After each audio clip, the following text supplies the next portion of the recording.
Hey, welcome back to my channel. It is Christian here, and you're tuned in for more of my 2 cents. First things first, before we get started, a little housekeeping to get it out the way. Number 1, you are not alone. Number 2, you are not crazy. Number 3, God still loves you. Today's topic, I just got to know, why are church people so negative and unhappy?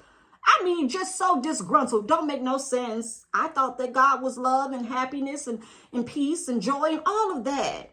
I thought y'all was trading y'all sorrow for the joy of the Lord. That's what you said, but you got an attitude. And so I want to know. So I got these quick 5 points. 1, 2, 3, 4, 5, fifth. 1, 2, 3, 4, fifth. Okay, if you know where that's from. But yes, I want to talk about this because I'm happy. I found myself to be a lot happier since I have left the church. Okay, if I cared about editing, I would put a little church right here in my hand, but I don't. So visualize it.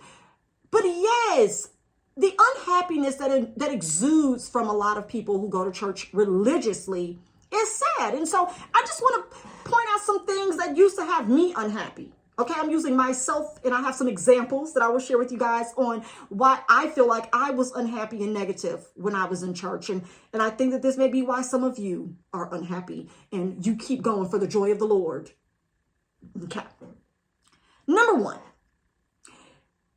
we're taught to question, or we were taught, because, I don't go anymore. But Christians are taught to question everything that makes them happy. You should not be happy. You should not. You should not be seeking happiness. You should be going after the things of God. You should seek his face, his heart, his will. Not thy will, but your will be done, right? Lead me to where you want me to be. I don't want to go where I want to go. Take my selfish desires and thoughts, Lord, and make them yours. Okay, so this includes listening to music, worldly music, anything that makes you feel good, stop doing it. Fun, vacations, catch my video on not skipping church because the sun is out. Don't be out there having fun and being on vacation with your family. That's a no for the Lord and your pastor. Wealth, success, education, all of these things you should not seek. This is why people in church are angry, because they don't do nothing that they actually want to do. They don't pursue anything that's actually purposeful. You should only be chasing after God, not a check, not success, not wealth, not health, not fun. Don't go on vacation. Don't listen to music that make you feel good. The temptations, my girl, cut it out. If you snapping your fingers, you are sinning and going to hell. Don't do that. That's fun. Okay? Playing solitaire on your phone, cut it out.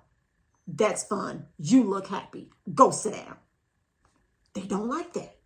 You can't be having too much fun. You can't be skating. You shouldn't be bowling, right? You shouldn't be having fun watching videos on YouTube like this one. You're wrong. Stop it. The happiness is not permitted. Okay, so my example here. I didn't know at first because I have always been a happy, bubbly, vivacious, life-filled person. And I started having experiences with unhappy believers and Christians that started to change who I was. And this was the turning point, like when I started scaling back my happiness.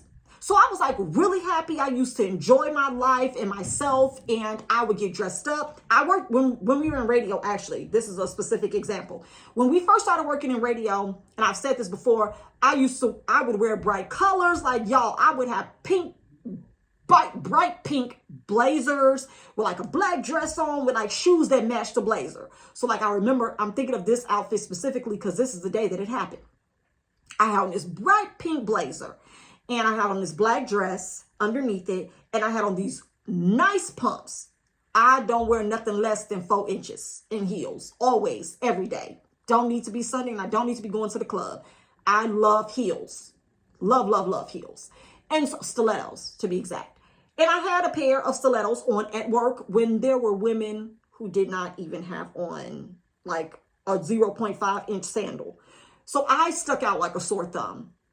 And so I'm walking back to my studio before we go live, and I have this one friend stop me, and she's like, girl, you make all of us look bad dressed up like that every day. And so I was like, I wear this, I just like this all the time, girl. This ain't nothing for me. I don't have any gym shoes. Now, I have gym shoes now, but at the time, y'all, I did not own a pair of tennis shoes. Like, I was 24 and I did not have a pair of gym shoes. Nowhere. No Chuck Taylors, nothing. I didn't wear gym shoes. And it's okay. That was me. I was happy. And that was a problem. So the more that became the norm, people saying, they're always calling it out, like, Christian, like, oh my God, you look so good. Where are you going? Like, oh, you got dressed up just to come here. It started to like eat away. And I worked at a Christian radio station. So you have all of these people saying it. And it was like, it's kind of like a compliment, but not really, because it's like, you're making us look bad. You're making us feel bad. Why are you so dressed up? Why do you look like this? It was the happiness element for me that started getting peeled away. Well, I also liked the things that I liked. I also had desires for certain things. And it was at the point where this was the best that me and my husband were doing financially. And we had one car for the first 4 years of our marriage, I believe. We had his car, which was a Dodge Charger. It was so nice. It was a red Dodge Charger. He got it brand new. His mom had gave it to him when he got out of college. And so we had that Dodge Charger. We drove it. We shared that Dodge Charger. We were in a small city, so we didn't really need two cars. We didn't have children, so it was all right. But when the time came for me to get a car, I always wanted a Chrysler 300. And so I made the grave mistake of showing someone I thought was a friend, also the same friend who accused me of being bulimic. Watch the video. I made the grave mistake of showing her the car that I was going to go get when I got off of work that day. So I showed her the Chrysler 300. It was a nice brown color. The thing was nice. It was thangin'. The thing was thangin'. I was 24 and it was time for me to get my first car ever. I did not have a car as a teenager, growing up, nothing. So I was going to go from sharing a car with my husband, a nice car, to getting my own car. My first car was going to be the car of my dreams. All right. And I showed it to her. They showed it to me from the car dealership. I had a picture from their website, and I decided to show it with her, thinking she would be happy for me. I was wrong. I was so wrong. She looked at me and she said, Christian, this car is nice. What are you going to do with this? Why do you want a car this big? What? I was happy. That's the problem for people who want to live such a modest, humble, oh no, not me, I don't want those kind of things kind of life. I didn't know any better at the time. I didn't know that me wanting more was a problem. I didn't know that being happy about having desires and expectations was a problem. For believers, for Christians, for devout Christians who have been missionaries, and you're not supposed to want these earthly, worldly things and materials. So I was like, I've always wanted this car. It's so nice. It's regal. Like, it's me. It's me. It's perfect for me. And she was like, okay, well, I can't see you, your little self in that big thing. Well, I rolled up in that big thing. I did. I got it on a Wednesday night and pulled up in it on a Thursday. Now, the problem therein lied because at the place we worked, you were supposed to have this image of humility and humbleness and lowly living, because it was a nonprofit organization that ran off of donations, millions of dollars of donations to be exact. So I wasn't supposed to have a car that nice in the parking lot in case some of our donors drove by and saw that everybody had minivans and Jeeps, which I ain't got no problem with a Jeep. That's nice, right? Had minivans, Jeeps, old, beat up little work trucks for the men that worked there, Toyota Camrys, old Toyota Camrys. So I was supposed to have the image of humility. Now, my husband's car was already sticking out like a sore thumb because he had a red Dodge Charger on 20-inch rims. Courtney had 20-inch rims on that thing. So that was a problem already. So me rolling up in a Chrysler 300 that had some nice little 18s on it was going to be a problem too. But in my mind, I wanted that. That was me. I was happy. That's when the negativity started to drown out my desires. And I started to think differently about what I wanted, because I felt like it didn't line up with what I should desire as a Christian, as a believer. So we're taught to question everything that makes us happy. That's why a lot of believers are unhappy, because they think it makes them more godly or more connected or saved than others, because they don't want those worldly things. Get out my face and give me my G-Wagon. That's coming next. I mean, I'm manifesting it, but whatever. Okay, the next thing or next reason why I believe that Christians are negative and unhappy, and why I believe I was at the time, we spend more time defending the faith than enjoying the benefits that we work so hard to convince others about. I'm going to say that again. We spend, believers, at the time when I was a believer, I spent more time defending the faith, arguing scripture, debating what God said, arguing that people were taking things out of context, that they were wrong. I spent more time being judgmental and going back and forth on being the remnant and the only believers and the last ones in the body of Christ that actually want to do right. Spend more time arguing with people than actually living in the benefits that I was out here trying to convince others to step over to this side for. How that work? How you gonna be outside of Planet Fitness arguing with people about the benefits that you're trying to convince them to go in there and actually partake in? Girl, if you don't get in there on that bike and shut up, that's how it felt. That's how it felt to be outside of the club arguing about the good time everybody was having inside the club. You're a believer. You're a Christian, right? There's so much peace, joy, happiness, wealth, wholeness, all of this in the kingdom. But this ain't the kingdom. The kingdom up here, because down here we fighting. We arguing. We knucking if you buck, right? We out here up and it's stuck. We're not enjoying none of the benefits of who we claim our Father and Creator is, but we're arguing about everything in the Bible, especially the red letters. We're definitely arguing the red letters in the Bible, but we're trying to convince people to come over here. Y'all can't even get yourselves together. Leave me alone. I'm good. So if that is the case, that would make you an unhappy believer, wouldn't it? I guess I understand why some of y'all won't smile, because y'all not even happy with the word yourselves. But I digress. Next up, religious mindsets. Those confining beliefs that has you in the grasp of bondage. Can't miss a Sunday, gotta speak in tongues. Only way to come to the Father is through Jesus and accepting him.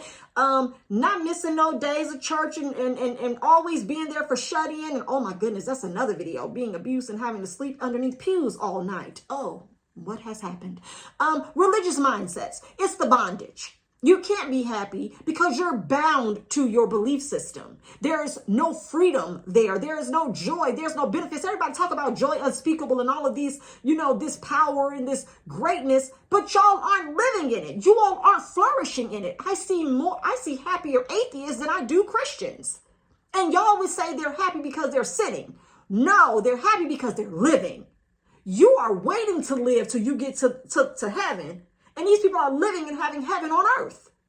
You're experiencing hell on earth, but you're afraid to go to hell under your feet. But you actually are living in bondage here on earth. Baby, that sounds like something worse than me being like out of my mind and then down here burning in eternity. If y'all say that once we leave these bodies, we don't know what's going on, then how is it that I know I'm burning for eternity down there? Make it make sense. Religious mindsets has you unhappy. Next up, no manifestations have led, the lack of manifestations have led to hostility and resentment. Yes, God, today, okay? When you've been praying for the same thing for over 5, 10, 20, 30, 40, 50 plus years, you would be resentful and angry and bitter as well when you see other people out here flourishing and thriving. You're not going to understand how people are out here living, doing, shaking, moving, growing, and having all of this goodness in their lives because you don't have it. You don't want to see me out here like sea walking into the blessings, right? Like crumb walking over into the abundance when I don't go to church, and I say it boldly and proudly, but you go and you don't have nothing to show for it. Nothing. The people you want to convert don't even want what you're showing them. You have nothing to show. And I'm telling you right now that matters. I have a lot of people say, you don't need to have this and that to prove to people. Yes, you do. Yes, you do. Actually, you do. Like, nobody would believe me if I wanted to mentor people in business and coach people in business and how to grow and scale if I didn't have a successful business. At that point, baby, what is you talking about? Girl, get out of my face. You don't even have what you're talking about. How you going to convince me that you can help me get it if you ain't got it? Hallelujah. Sounds like a revelation to me. Y'all upset because of what you've been praying and asking for hasn't happened. You've been praying and seeking God and on your face and crying out and shutting in and fasting and taking offerings and tithing and you're doing all of this, taking communion, eating the crackers and drinking the grape juice, and nothing is working for you. I'd be bitter too. And last but not least, little God syndrome. I'm talking about little Jesus Jr. Judgment, ridicule, and punishment. That's all you have to offer. That's all you've accepted.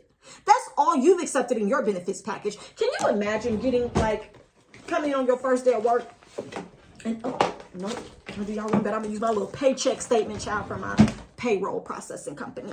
So they hand you your benefits and they're like, oh, welcome to the team. And you start looking over your benefits package, honey, and you're like, okay.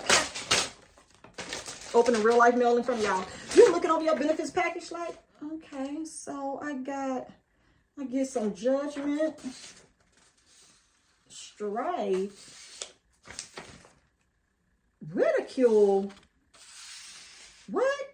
Hell, eternal damnation. These are the benefits that y'all picked up when y'all signed up for Christianity. Not me. My book is lit. My package look different.